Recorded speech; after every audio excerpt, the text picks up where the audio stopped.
ऐसा अभी Thank you. सब आ गए हैं ना? हाँ सर, अभी आगे आ रहे हैं। मैं चाहूंगा Sudeepa ji, thank you Sudeepa. Sudeepa no, Udipta Sudeepa Oh, and Sudeepa. Sudeepa will hosting Yes, the yes. session and Sudeepa ji welcome करिए उदीप्ता को। Yes. Sudeepa and Udipta. Yes. Yes. दोनों second generation leader। Yes.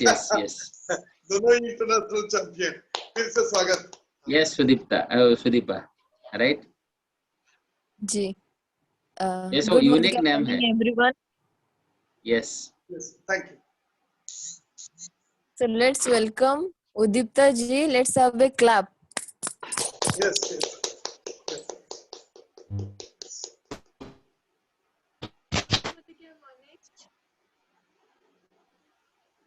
आवाज आ रहा है? Yeah. आवाज थोड़ा स्लो है। अभी आ रहा है? Good morning. Yes. तो मेरे पापा ने मुझे बताया कि हाउ टू बिल्ड कॉन्फिडेंस, और अभी मैं आपको बताने जा रही हूँ कि मतलब हम जब गोल सेटिंग करते हैं तो हमारे गोल सेटिंग में काफी प्रॉब्लम्स रह जाते हैं, इसीलिए हमारे जो सारे गोल्स है वो पूरे नहीं हो पाते। तो आज का जो ट्रेनिंग है वो है कि कैसे आप अपने लाइफ में आगे बढ़ेंगे। और आपको इसे पता होगा कि लाइफ में आगे बढ़ने के लिए सबसे पहला जो चीज आपको करना है वो है गोल सेटिंग करना। तो चलिए आज सेशन शुरू करते हैं।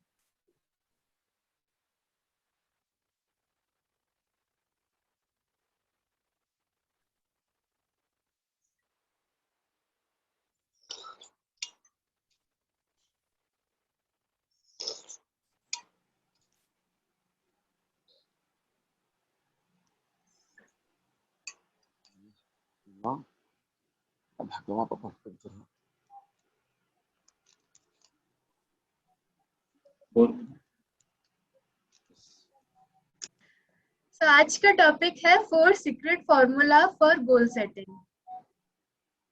Even after setting the goals, many people fail. There is a lot of problems in traditional goal setting process. Today we will learn 4 concepts about goal setting. So आपको आपके सारी किताब आपको ये बोल देगी, आपके सारे सीनियर्स आपको ये बोल देंगे कि आप पहले अपना लक्ष्य निर्धारित करिए और फिर आगे बढ़िए। अपना लक्ष्य निर्धारित करिए और फिर आगे बढ़िए। लेकिन 100 में से जो 90 लोग होते हैं उनमें से वो 90 के 90 लोग फेल हो जाते हैं गोल सेटिंग करने में, क्योंकि गोल सेटिंग करने में कुछ ऐसे फंडामेंटल फ्लॉज होते हैं जो कि वो लोग ठीक से अपना नहीं पाते, इसीलिए 100 में से 90 लोग फेल हो जाते हैं और सिर्फ 10 ही लोग पास हो पाते हैं। तो आज मैं आपको बताऊंगी कि ऐसा 4 कॉन्सेप्ट गोल सेटिंग के बारे में जो कि आपको रास्ता दिखाएगा सही गोल सेट करने में और कैसे आप अपने गोल को मतलब जल्दी हासिल कर पाए उसके बारे में। तो चलिए शुरू करते हैं। 1. Types of goal: result based goal, process based goal. While setting result based goals, you have to set process based goals. Result based goal: result based goals mainly focuses on the outcome. Example, I want to purchase this car or house, or I want to income this amount by this date, or I want to work in this company. All our goals are like this only. We want to acquire something by this date. Process based goal: process based goals mainly focuses on the work or action plan you have done to acquire your dreams or outcome. You can never achieve your goal without a process. So work on the action plan to achieve your goal. So हमारा जो goals होता है वो 2 type का होता है। पहला है रिजल्ट बेस्ड गोल और दूसरा है प्रोसेस बेस्ड गोल। तो चलिए पहले जानते हैं कि रिजल्ट बेस्ड गोल क्या होता है। मतलब हम सबको ही पता होगा, हम सब रिजल्ट बेस्ड गोल सेट करते हैं कि वो actually result based goal outcome के ऊपर फोकस करता है कि मुझे ये कार इस डेट तक परचेज करना है, या फिर ये घर मुझे परचेज करना है, या फिर इस डेट तक मुझे इतना इनकम पाना है, या फिर मुझे ये कार खरीदना है। या फिर मुझे इस कंपनी में काम करना है। हमारे सारे गोल्स इसी टाइप के होते हैं कि मुझे इस डेट तक ये चीज चाहिए, उस डेट तक वो चीज चाहिए। हम अपने सारे रिजल्ट बेस्ड गोल जो है हम पेपर में लिख के उसको चिपका देते हैं नोटिस बोर्ड में।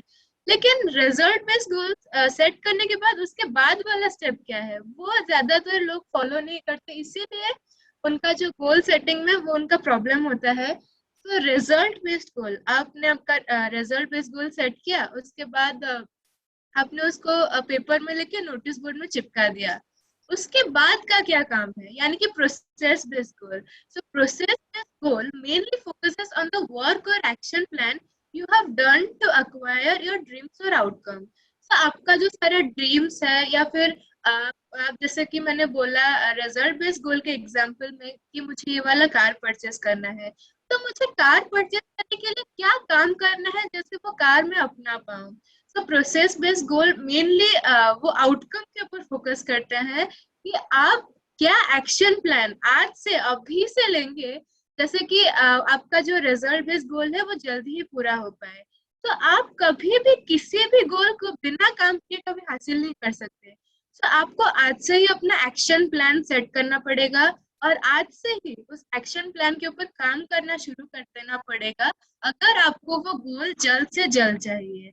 तो आप जब भी अपना रिजल्ट बेस्ड गोल सेट करेंगे उसके तुरंत बाद ही आप प्रोसेस बेस्ड गोल सेट कीजिएगा, यानी कि एक्शन प्लान और काम जो आपको आज से शुरू करना है वो रिजल्ट बेस्ड गोल को हासिल करने के लिए। और आप रिजल्ट बेस्ड गोल को जैसे पेपर में लिख के नोटिस बोर्ड में चिपका देते हैं, उसके बाद आप प्रोसेस बेस्ड गोल्स को भी पेपर में लिख के नोटिस बोर्ड में चिपका दीजिए, जिससे कि क्या होगा आपको याद रहेगा कि मुझे ये गोल हासिल करने के लिए ये काम करना पड़ेगा। तो यही होता है different type of goal, result based goal और प्रोसेस बेस्ड गोल। और सेकंड है PDA यानी कि primary daily action. You decide what are your 3 goals you have to achieve in 2021. Now decide what are your 3 action plans which you will do every day to achieve your goal. So second है PDA यानी कि primary daily action. आप decide कीजिए कि ऐसा कौन सा 3 गोल है जो कि मुझे 2021 के एंड तक हासिल करना है, यानी कि दिसंबर तक मुझे ये 3 गोल हासिल करना है। उसके बाद आप डिसाइड कीजिए कि ऐसे कौन से 3 एक्शन प्लान्स है जो कि मुझे हर दिन आपको वो काम करना पड़ेगा, यानी कि एक्शन प्लान्स को हर मोमेंट में आपको करना पड़ेगा जैसे कि आपको गोल जल्द से पहुंच जाए। तो आप पहले 3 गोल सेट कीजिए, उसके बाद 3 एक्शन प्लान सेट कीजिए, उसके बाद एक्शन प्लान के ऊपर काम करना भी शुरू कर दीजिए आज से, अभी से। अगर आपको 3 गोल चाहते हैं कि 2021 के एंड तक पूरा हो, आप एक्शन प्लान सेट कर दिए, उसके बाद अगर आप काम नहीं करेंगे तो आप गोल तक नहीं पहुंच सकते। तो एक्शन प्लान सेट करने के बाद आपको काम करना पड़ेगा। एक एग्जांपल है, just imagine that you are in Delhi and you want to go to airport with your car and your result based goal is reaching the airport. And if you will start saying airport, airport in your car, then you will hit another vehicle. So you have to set your process based goal that I have to travel some kilometers with my car matter over. Clarity of everyday actions is crucial to achieve the goal. If you want to earn 10 lakhs per month, then set your result based goal that by this date I will achieve it. But don't forget to set your process based goals to earn 10 lakhs rupees monthly. What I have to do today and every day. This is process based goal. So यहाँ पे एक example है कि आप imagine कीजिए कि आप दिल्ली में हैं, ठीक है, और उसके बाद आप चाहते हैं कि आप एयरपोर्ट तक जाएं, तो आपने आपका कार पकड़ा और उसके बाद आपने रिजल्ट बेस्ड गोल सेट किया कि मुझे एयरपोर्ट तक जाना है। और आप अगर कार में बैठ के ये बोलते रहेंगे कि मुझे एयरपोर्ट तक जाना है, एयरपोर्ट तक जाना है, एयरपोर्ट तक जाना है, तो आपका माइंड एकदम से डाइवर्ट हो जाएगा और आप किसी दूसरी गाड़ी में हिट कर देंगे। So result based goal set करने के बाद उसके बाद आप प्रोसेस बेस्ड गोल सेट कीजिए कि मुझे कुछ किलोमीटर जाना है और कुछ किलोमीटर जाने हैं, उसके बाद मैं एयरपोर्ट पहुंच जाऊंगा, मैटर ओवर। तो ये होता है रिजल्ट बेस्ड गोल और प्रोसेस बेस्ड गोल में क्या एक्चुअली सिमिलर मतलब डिफरेंस है। तो इस एग्जांपल में आप सबको पता चल गया होगा। और clarity of everyday action is crucial to achieve the goal. मतलब आपने आपका जो प्रोसेस बेस्ड गोल सेट किया है उसमें आपको पूरा का पूरा क्लैरिफाई होना चाहिए। आप ऐसा प्रोसेस बेस्ड गोल सेट मत कीजिए जो कि आप खुद समझ ना पाए। आप ऐसा प्रोसेस बेस्ड गोल सेट कीजिए जो कि आप आसानी से भी कर सके और आप पूरा उसमें क्लैरिफाई हो। और एक भी एग्जांपल है कि आप अगर चाहते हैं कि आप 10 लाख रुपए महीने मतलब कमाए, तो आपने तो रिजल्ट बेस्ड गोल सेट कर लिया, अपने पेपर में लिख के नोटिस बोर्ड में चिपका दिया कि मुझे इस डेट तक 10 लाख रुपए इनकम करने हैं। लेकिन उसके बाद क्या काम करना है, मतलब उसके बाद जो प्रोसेस बेस्ड गोल आपको सेट करना है कि मुझे आज क्या करना है और हर दिन ऐसा क्या काम करना है कि मुझे हर महीने जैसे मेरा 10 लाख रुपए इनकम आए। तो यही होता है प्रोसेस बेस्ड गोल। रिजल्ट बेस्ड गोल्स के बाद हमेशा आप कभी मत भूलिएगा कि आपको प्रोसेस बेस्ड गोल भी सेट करना है। और तीसरा है breakthrough goals. When you are heading towards achieving a big goal, it is not necessarily required that what you have achieved, but it is necessary that what have you made yourself while achieving that big goal. You have to set a big goal that demands you to change yourself. You will change the game of your life. You will change the platform of your life, which you are living on. That is called breakthrough goal. तो break through goals क्या होता है? आप अगर किसी एक बड़े dream के हासिल के करने के रूट पर हो, या फिर वो बड़ा आप चाहते हैं कि वो बड़ा गोल मेरा जल्द से जल्द हासिल हो, तो मतलब वो बड़ा गोल के हासिल करने के रूट में ये जरूरत नहीं है कि आपने क्या अचीव किया।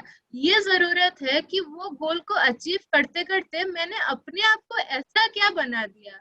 तो हमेशा आप कभी भी रिजल्ट के ऊपर फोकस मत कीजिए, आप अपने काम के ऊपर फोकस कीजिए कि आपने क्या काम किया। जैसे कि और आपको ऐसा काम करना होगा जैसे कि वो काम चाहे कि आप अपने आप को पूरी तरह से बदल दे और वो गोल को अचीव करने के लिए पूरी तरह से फिट हो। सो ऐसा बिग गोल सेट कीजिए जो कि डिमांड करता है कि आप अपने आप को पूरी तरह से बदल दें और आपका जो लाइफ का जो गेम है वो पूरी तरह से बदल जाए। और आप जिस प्लेटफॉर्म में अभी मतलब अपना लाइफ चला रहे हैं वो प्लेटफॉर्म मतलब कुछ बड़ा प्लेटफॉर्म में तब्दील हो जाए। तो यही होता है ब्रेक थ्रू गोल्स। इसका मतलब है कि आप मतलब रिजल्ट में फोकस मत कीजिए, अपने काम में फोकस कीजिए, अपने प्रोसेस में फोकस कीजिए कि मैं क्या करूंगा तो मेरा वो गोल हासिल हो सकता है। और आपको वो गोल हासिल करते करते अपने आप को पूरी तरह से चेंज करना पड़ेगा। मतलब आपका जो सारा माइंडसेट है, आपका सारा बिलीव है, आपका कल्चर है, वो आपको पूरी तरह से चेंज करना पड़ेगा अगर आपको वो बड़ा गोल हासिल करना होगा। तो यही होता है ब्रेक थ्रू गोल्स। और नंबर 4 है written goals. A short pencil is better than a long memory. So whatever your goals are, just write it down. There was a study in Harvard Business School, one of the best management school in 1979, and the study was that the question was asked to the students who are becoming past that do you have written goals and action plans for your life? Out of 100 students, 3 students have told that they have action plans and written goals for their life. And 13 students told that they have goals but not written goals. And 84 students told that they don't have written goals. After 10 years, the same students were tracked. It is found out that the average income of those 3 students who have written goals and action plans have 10 times more income than the other 97 all total. So written goals ये काफी मतलब impactful है। मतलब goal setting करने में आप written goals मतलब करना कभी मत भूलिएगा। तो आपको जैसे कि पता है कि रिटन गोल्स मतलब आपका जो गोल सेटिंग अगर आपके माइंड में ऐसे जल्दी से कुछ आ गया कि मुझे ये गोल अचीव करना है, तो आपको अपने गोल को सिर्फ अपने माइंड में ही नहीं रखना है, आपको जल्दी से मतलब एक पेपर में लिख के आपको चिपका देना है। और आप अगर उसको चिपका देंगे नोटिस बोर्ड में, तो वो आपको याद दिलाता रहेगा कि मैं ये गोल हासिल करने वाला हूँ। और अगर आप अपने माइंड में रखेंगे तो ह्यूमन ब्रेन तो मतलब चीजों को इतनी जल्दी मतलब देर तक याद नहीं रख पाता। तो आप कुछ 2-3 दिन बाद आप वो गोल को भूल जाएंगे। तो कभी भी मत भूलिएगा रिटन गोल्स लिखने के लिए। तो हमेशा आपको रिटन गोल्स लिखना चाहिए। आपने तो ये सुना ही होगा कि ये short pencil is better than a long memory. एक छोटा सा पेंसिल एक लंबी मेमोरी से काफी अच्छा होता है। तो आपका जो भी गोल्स है आप उसको फटाक से पेपर में लिख दीजिए और लिख दीजिए कि मुझे ये किस डेट तक हासिल करना है। ऐसे ही रिटन गोल का एक एग्जाम्पल है कि हार्वर्ड बिजनेस स्कूल जो कि काफी बड़ा मैनेजमेंट स्कूल है, उसमें एक स्टडी हुआ था 1979 में। और उस स्टडी में मतलब सर्वे टाइप का हुआ था कुछ। तो उसमें किसी ने पूछा था कि वहाँ पे 100 स्टूडेंट्स थे, तो 100 स्टूडेंट्स को पूछा गया कि क्या तुम्हारे पास रिटन गोल्स और एक्शन प्लान्स है अपने फ्यूचर के लाइफ के लिए। सो वहाँ पे तो 100 स्टूडेंट्स थे। उनमें से 3 स्टूडेंट्स ने बोला कि हाँ उनके पास रिटन गोल्स और एक्शन प्लान्स है उनके लाइफ के लिए। और उन 100 में से वो 3 स्टूडेंट्स को छोड़ के और 13 स्टूडेंट्स ने बोला कि उनके पास गोल्स तो है लेकिन रिटन गोल्स नहीं है। मतलब उनके माइंड में गोल्स है लेकिन उन्होंने लिखा नहीं है उसे। और बाकी जो 84 स्टूडेंट्स थे उन्होंने बोला कि ना ही हमारे पास रिटन गोल्स है और ना ही हमारे माइंड में कुछ गोल्स है। तो वो 84 स्टूडेंट्स ने बोला कि जो भी काम नौकरी आएगा वो हम कर लेंगे और क्या। तो 10 साल बाद वही 100 स्टूडेंट्स को ट्रैक किया गया। और ये पता चला कि वो जो 3 स्टूडेंट्स थे जिन्होंने बोला था कि उनके पास रिटन गोल्स और एक्शन प्लान्स है, उन 3 स्टूडेंट्स का जो एवरेज इनकम था वो बाकी 97 स्टूडेंट्स से मतलब 10 गुना ज्यादा था। मतलब उन 3 स्टूडेंट्स का जो एवरेज इनकम था, जो रिटन गोल्स वाले जो स्टूडेंट्स थे उनका एवरेज इनकम वो बाकी 97 स्टूडेंट से मतलब टोटल उनका इनकम मिला कि वो बाकी 97 स्टूडेंट्स का उन 3 स्टूडेंट्स का इनकम उनका 10 गुना ज्यादा था। तो देखिए रिटन गोल्स का क्या इम्पैक्ट हो सकता है गोल सेटिंग प्रोसेस में। तो अब मैं एक शॉर्ट समरी दे देती हूँ कि हमने पहले से क्या सीखा। तो पहले हमने सीखा types of goal, result based goal और प्रोसेस बेस्ड गोल। और रिजल्ट बेस्ड गोल के बाद सेट करने के बाद आप कभी भी प्रोसेस बेस्ड गोल सेट करना मत भूलिएगा। सेकंड था पीडीए, प्राइमरी डेली एक्शन। आप पहले गोल सेट कीजिए कि आपको 2021 को ऐसा कौन सा 3 गोल है जो आपको हासिल करना है। उसके बाद 3 एक्शन प्लान सेट कीजिए उसका जो कि आपको हर मूवमेंट में करना पड़ेगा जैसे कि आप वो 3 गोल हासिल कर सके। और यहाँ पे मैंने एक एग्जांपल दिया था कि रिजल्ट बेस्ड गोल और प्रोसेस बेस्ड गोल में क्या एक्चुअली डिफरेंस है, क्योंकि रिजल्ट बेस्ड गोल सेट करने के बाद आपको प्रोसेस बेस्ड गोल हमेशा करना चाहिए। और प्रोसेस बेस्ड गोल में आपको हर समय पूरा क्लैरिफाई होना चाहिए कि मैंने एक्चुअली प्रोसेस बेस्ड गोल में क्या लिखा है, क्योंकि मुझे हर मूवमेंट में करना है वो गोल हासिल करने के लिए। और तीसरा हमने सीखा ब्रेक थ्रू गोल्स। इसका मतलब है कि आप अगर कुछ बड़े ड्रीम्स के हासिल करने के रूट पर हैं तो आप कभी भी रिजल्ट पर मत जाइए। आप देखिए कि आपने ऐसा क्या काम किया है और वो काम ने आपको ऐसा क्या बना दिया है कि वो गोल सेट मतलब वो गोल सेट के रूट में आपको अपने आपके काम ने ऐसा क्या बना दिया है कि आप पूरा टोटली चेंज हो गए हैं और वो गोल मतलब हासिल करने के लिए पूरी तरह से फिट है। मतलब आपको ऐसा गोल सेट करना चाहिए जो कि डिमांड करता है कि आप अपने आप को पूरी तरह से बदल दें। और फोर्थ में हमने सीखा written goals, a short pencil is better than a long memory. मतलब आपके माइंड में जो भी ड्रीम्स और गोल्स आते हैं आपके माइंड में उसको तुरंत आप अपने कॉपी में लिख दीजिए और नोटिस बोर्ड में चिपका दीजिए। तो इतना ही था मेरा प्रेजेंटेशन। Thank you. वाह वाह वाह। और एक थैंक यू बेटा, thank you thank you thank you. और एक चीज भी है, और भी 3 चीजें अभी बोलेंगे, राइट? उनको क्लैप करिए, एवरीवन अनम्यूट करके क्लैप करिए उदित जी के लिए। Yes yes yes for Udit. Hippie hurray hippie hurray hippie hurray. Yes. Okay, so ये और एक टॉपिक है बेसिस ऑफ सक्सेस. तीनटा फिल्म डालती है. तो ये है बेसिस ऑफ सक्सेस. इसमें मैं मतलब 3 महान इंसान के बारे में बोलने जा रही हूँ क्योंकि काफी लेजेंडरी पर्सनालिटी था उनका, और उनका सक्सेस होने के पीछे उनका क्या मंत्र था उसके बारे में मैं बताऊंगी. सो चलिए शुरू करते हैं. पहले से इंसान थे Thomas Alva Edison. In 1914, the factory of Thomas Alva Edison was totally destroyed by fire. In that evening of destruction, he and his son Charles found out that they have lost around 200 crores as of today's amount. Thomas told his son to bring his mother to the factory site, which was on fire, because he will never get a chance to see this type of fire again. When Thomas was watching the fire in front of his eyes, he told that my all mistakes along with the fire was also burnt, and now I can have a fresh start. At that time, he was 67 years old, but in today's date, if a man lose around rupees 10,000, he keeps regretting his own whole life. तो Thomas Alva Edison आप सब जानते होंगे, ये bulb के inventor थे.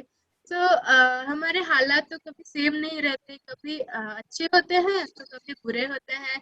ऐसे ही Thomas Alva Edison के लाइफ में भी ऐसा कुछ आया था कि 1914 में जब उनका एक फैक्ट्री था वो आग से पूरी तरह से बर्बाद हो गया था. मतलब वो पूरा ऐश हो गया था उनका जो मतलब फैक्ट्री था.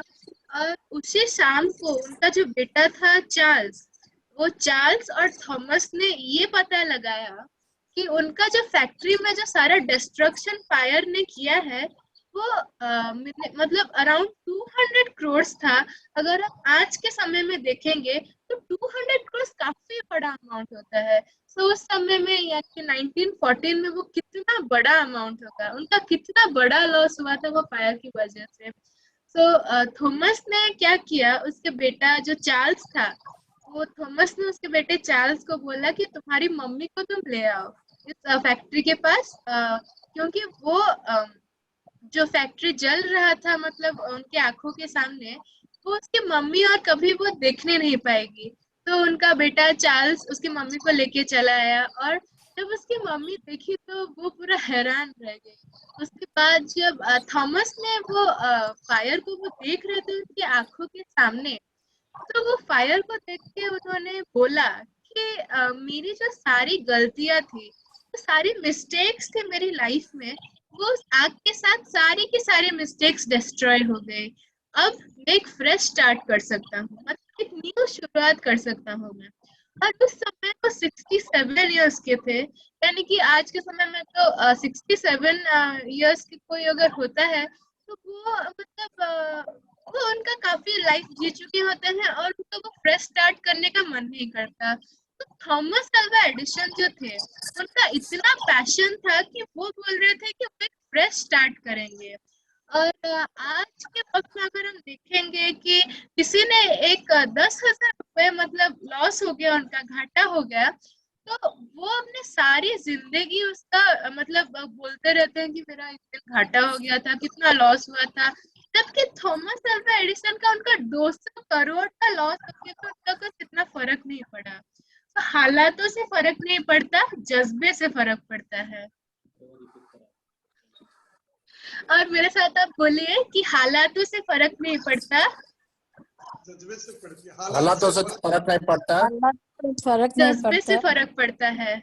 जज्बे से जज्बात फर्क से फर्क पड़ता है. यस, हालातों से फर्क नहीं पड़ता, जज्बे से फर्क पड़ता है.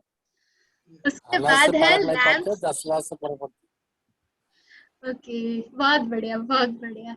उसके बाद है lens Armstrong. He is a legendary personality who won 7 cycle races after being diagnosed by a serious type of cancer.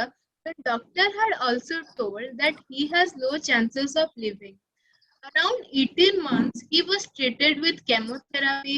His condition became that much worse that he can't even walk by himself. He needed a nurse for doing that. Sometimes he fell to the ground from the bed and can't get up until nurse comes and help him. Lying in the ground, he would tell to his cancer that, "Cancer, you have chosen wrong body, and one day I will defeat you and throw you out from my body." तो lens Armstrong एक बहुत बड़े cyclist थे और उन्होंने एक serious type के cancer के अफेक्टेड होने के बाद भी उन्होंने 7 साइकिल रेसेस जीते और जबकि डॉक्टर ने भी उनको बोल दिया था कि वो उनका काफी चांसेस नहीं है जीने का, वो कम दिनों में ही मर जाएंगे। मतलब उनका इतना पैशन था अपने लाइफ के प्रति, अपने साइकिलिंग कैरियर के प्रति, तो उन्होंने मतलब सीरियस टाइप के कैंसर के अफेक्ट होने के बाद भी उन्होंने 7 साइकिल रेसेस जीते और करीब 18 महीने उनका कैंसर में जो उनका हुआ था, तो तब उनका केमोथेरेपी से वो ट्रीट हुए थे और करीब वो 18 मंथ चला था और उनका कंडीशन इतना खराब था कि वो अपने आप मतलब चल भी नहीं पा रहे थे और उनको एक नर्स चाहिए होती थी, मतलब उनको उठाने के लिए और मतलब चलाने में हेल्प करने के लिए। सो उनका कंडीशन इतना खराब था और कभी कभी वो जब बेड में सोते हुए होते हैं तब वो कभी कभी नीचे गिर जाते हैं और तब तक वो बेड से नहीं उठ पाते जब तक कि नर्स आके उनको ना उठाए। और जब भी वो ग्राउंड में गिरते थे वो बोलते थे कि अपने कैंसर को बोलते थे कि कैंसर, तूने अभी गलत बॉडी चुन लिया है, एक ना एक दिन ऐसा आएगा मैं तुझे मेरे बॉडी से बाहर निकाल के फेंक दूंगा और एक दिन तुझे मतलब हरा दूंगा पूरी तरह से और मैं अपनी जिंदगी फिर से शुरू कर पाऊंगा। तो ये होता है जज्बा। तो हालातों से फर्क नहीं पड़ता, जज्बे से फर्क पड़ता है। हालातों से फर्क नहीं पड़ता, जज्बे से फर्क पड़ता है। के बाद है Tenzing Norgay. He was a coolie and lifted a bag of people to Mount Everest, and he had a dream to climb to the peak of the Mount Everest. In 1935, he started expedition to Mount Everest, and until 18 years, he tried to reach the peak. He climbed, then returned back, but cannot reach to the top. And sometimes condition became that much worse that he had to return from few meters. When he returned back to the bottom by not climbing the peak, he would look at the top and tell that you are a rock, you can't grow, but I am a human, I can grow. Finally, in 1953, which is after 18 years from his expedition, he became the first man to climb to the top of the Mount Everest. तो तेंजिंग नोर्गे ऐसे पहले इंसान थे जिन्होंने mount Everest को climb किया था। आप सबने उनका नाम तो सुना ही होगा एक ना एक बार। तो वो उनकी भी लाइफ में से डिफिकल्टीज थी और वो एक पहले माउंट एवरेस्ट क्लाइम करने से पहले वो एक कूली हुआ करते थे। वो लोगों का जो सारा सामान है वो माउंट एवरेस्ट तक उठा के लेके जाते थे और उनका भी ड्रीम था कि वो भी एक ना एक दिन माउंट एवरेस्ट के पीक पर पहुंचे, मतलब उसके पूरे टॉप पर पहुंचे। और उन्होंने वो ड्रीम के साथ वो चले और 1935 में उन्होंने माउंट एवरेस्ट में चढ़ना उन्होंने शुरू किया, मतलब उन्होंने कोशिश किया। 1935 में उन्होंने कोशिश करना शुरू किया और 18 साल तक वो मतलब चढ़ नहीं पाए माउंट एवरेस्ट में। मतलब वो कोशिश करते रहे और 18 साल तक वो माउंट एवरेस्ट में चढ़ नहीं पाए। और जब भी वो पीक में ना चढ़ के नीचे वापस आ जाते हैं और कभी कभी तो इतना मतलब कंडीशन वर्स होता है माउंट एवरेस्ट में कि उन्हें कुछ ही मीटर से नीचे लौटना पड़ता है।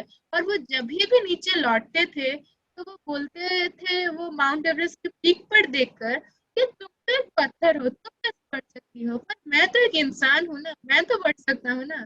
तो फाइनली 1953 में, जो कि 18 साल के बाद जब उन्होंने माउंट एवरेस्ट में चढ़ना शुरू किया उन्होंने कोशिश करना, मतलब 1953 में उनका जाके वो ड्रीम पूरा हुआ और वो पहले ऐसे इंसान बने माउंट एवरेस्ट में क्लाइम करने के लिए।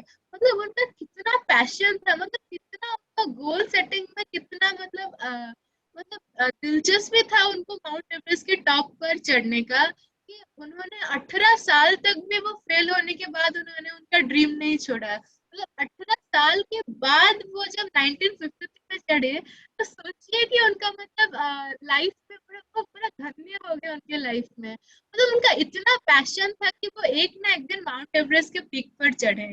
तो हालातों से फर्क नहीं पड़ता, जज्बे से फर्क पड़ता है। एक और बार मेरे साथ रिपीट कीजिए, हालातों से फर्क नहीं पड़ता, जज्बे से फर्क जज्बे से फर्क पड़ता जज्बा से है। फर्क पड़ता है।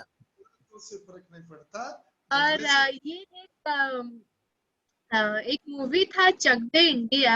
इसमें शाहरुख खान जो थे वो इंडियन वुमेन हॉकी टीम के कोच बन के आए थे। और किसी ने उनसे कहा था कि जो तुम आज करने की कोशिश कर रहे हो वो आज तक कभी नहीं हुआ और ना ही कभी हो पाएगा। तब शाहरुख खान ने उनको आंसर दिया था कि जो नहीं हो सकता वही तो करना है। तो आपने ये मूवी देखा होगा चक दे इंडिया। इसमें शाहरुख खान कोच बन के आए थे इंडियन वुमेन हॉकी टीम के। तो किसी ने उनको बोला था कि तुम जो काम कर रहे हो वो कभी भी मुमकिन नहीं है। तो शाहरुख खान ने उनका आंसर दिया था कि जो नहीं हो सकता वही तो करना है। तो आपको एक मंत्र फॉलो करना पड़ेगा, take a decision and make it right. Take a decision and make it right. तो आपने तो देखा होगा कि आज तक जो भी इंसान मतलब बड़ा हुआ है वो अमीर हुआ है और आसमानों की ऊंचाई उसने छुई है, तो वो शायद उसके फैमिली में या फिर उसकी पीढ़ी में पहला इंसान होगा वो हासिल करने के लिए। जैसे कि मेरे पापा को ही देख लीजिए, उनका क्या, वो उनका जो पिछला जो पास्ट जनरेशन था, उनकी जो पिछली पीढ़ी थी, वो सिर्फ फार्मर मतलब फार्मिंग करने में दिलचस्पी रखते थे। उनको कुछ ज्यादा सोचते ही नहीं थे, मैं तो फार्मिंग कर रहा हूँ और क्या। मेरे पापा के जो पापा थे, उनके जो पापा थे, उनके पापा थे, तो उनकी सारी सारी पीढ़ी वो फार्मिंग में लग गए थे। लेकिन मेरे पापा ने जब वो पैदा हुए तब वो एक पैशन के साथ पैदा हुए कि मेरे पापा जो कर रहे हैं, फार्मिंग कर रहे हैं, मैं फार्मिंग नहीं करूंगा, मैं कुछ अलग करूंगा, कुछ हटके करूंगा, जो कि आज मतलब मेरी पीढ़ी नहीं कर पाई वो आज मैं करके दिखाऊंगा। तो यही होता है जज्बा, जो नहीं हो सकता वही तो करना है। और मेरे पापा मतलब मेरे पापा से पहले उनका मतलब जनरेशन और जो पीढ़ी थी वो पूरा अलग थी। और मेरे पापा के आने के बाद मतलब सारी लाइफ चेंज हो गई। मतलब गांव में पापा ने जैसे एक बड़ा सा घर बनाया है जो कि काफी सुंदर है, और मेरे पापा ने मर्सिडीज भी खरीदा है। और मेरे पापा का ड्रीम है कि वो एक दिन हेलीपैड भी खरीदे, जो कि जल्द ही पूरा होने वाला है। तो यही होता है जज्बा, मतलब जो कि मेरे पापा के अंदर है। और आप सब भी मतलब आपके अंदर इतना जज्बा रखिए कि आप भी ऐसे बन पाए कि आपकी पीढ़ी में आप ऐसे पहले इंसान बने जो कि काफी अमीर हो, आसमानों की ऊंचाई छुए, और पहले ऐसे इंसान बने आपकी पीढ़ी में जो कि वो मतलब वो कामयाबी अपने हासिल की हो। तो यही होता है जज्बा। Thank you. Thank you thank you thank you Deepika, thank you क्या बात है, Thank क्या you. बात है, सुपर थैंक सुपर यू से थैंक यू ऊपर परफॉर्मेंस। Thank you. क्या थैंक यू बात है, थैंक यू ले लेता हूँ आप दोनों का। Thank you Deepika, thank you. Thank you uncle. हाँ थैंक यू। तो वही होता है डुप्लीकेशन।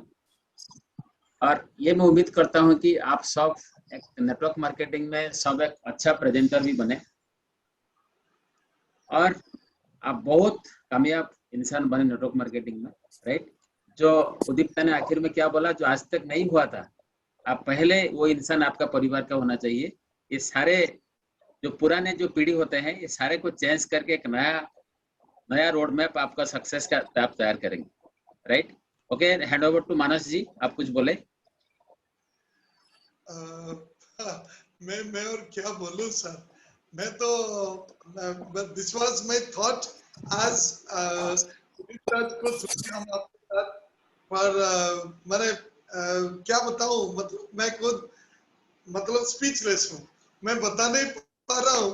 पर जितना भी आपने हमको बताया पहले से आके, आपने वो रास्ता दिखा दिया और उदिता ने उसको बताया कैसे वो मुमकिन करना है, कैसे हम क्यों अपने गोल को अचीव नहीं कर पा रहे हैं, कुछ चीजें हमारे पास है जो in other words it may be called wishful thinkings, पर उदिप्ता ने वो रास्ता दिखा दिया कैसे वो हम एक वे में जाएंगे, रियल गोल सीट बना के हम कैसे सक्सेसफुल हो सकते हैं। और उसके साथ साथ हमें बड़े बड़े लोगों को, every success story is also a story of great failures, बहुत बड़े बड़े सक्सेस स्टोरी को उन्होंने हमारे सामने, आंखों के सामने रख दी और वो बात बता दी जो हम बार बार कहेंगे, उसको रिपीट जितने बार करेंगे मतलब हालातों से फर्क नहीं पड़ता, जज्बे से फर्क पड़ता है। जितने भी हम अभी अपने आप को रिपीट करेंगे उसके बारे में।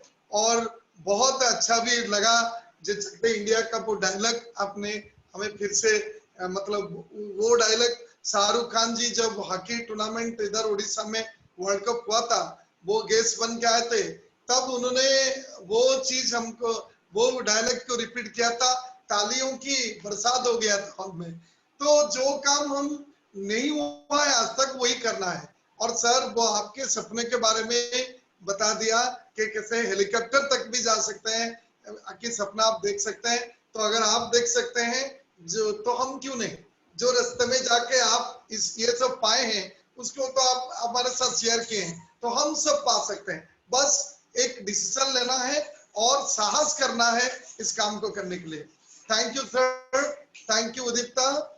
ये आज आके हमने आपने जो हमें जो बताया, हम उसके लिए आभारी प्रकट करेंगे और हम बार बार चाहेंगे। मैंने उस दिन सुना प्रमोद सर को, जब प्रमोद सर आपकी मीटिंग आपको इनवाइट किए उदिप्ता, जब आप उनके जब आपको वो फोन करेंगे आप उनके मीटिंग में आएंगे, तो हमने जब आज साथ नहीं हो रहा था, जो जिनकी डिमांड प्रमोद सर कर रहे हैं, क्या हम उनको बुला पाएंगे? सच में मैंने अपने मन की बात सर के सामने रखा और बिल्कुल आपको पहले से मतलब इंफॉर्मेशन नहीं था, फिर भी आप आए और इतना सब कुछ हमें बता के गए और ये साबित कर दिया what the second generation can do.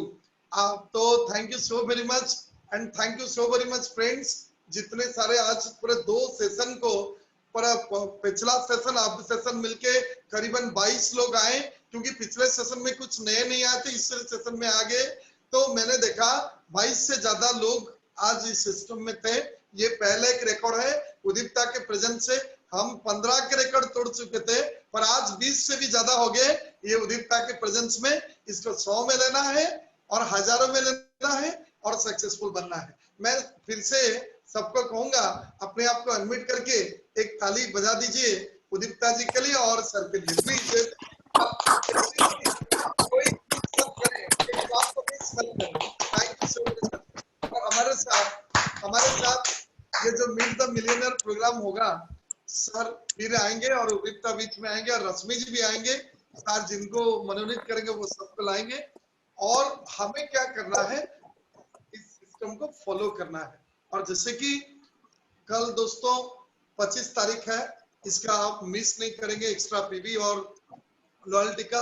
और आज का एक स्पेशल अनाउंसमेंट क्या है, बोनस कैलकुलेशन, कैसे हम ज्यादा पैसा कमाएंगे, इसका एक मीटिंग सर के आईडी में प्लेस किया गया है IIM मोदी केयर में, मैं भी सबको भेज दिया हूँ। वो रात को 8 बजे होगा, अरुण त्रिपाठी सर करेंगे। सो प्लीज उसे अटेंड करिए और सीख जाइए कैसे हम इनकम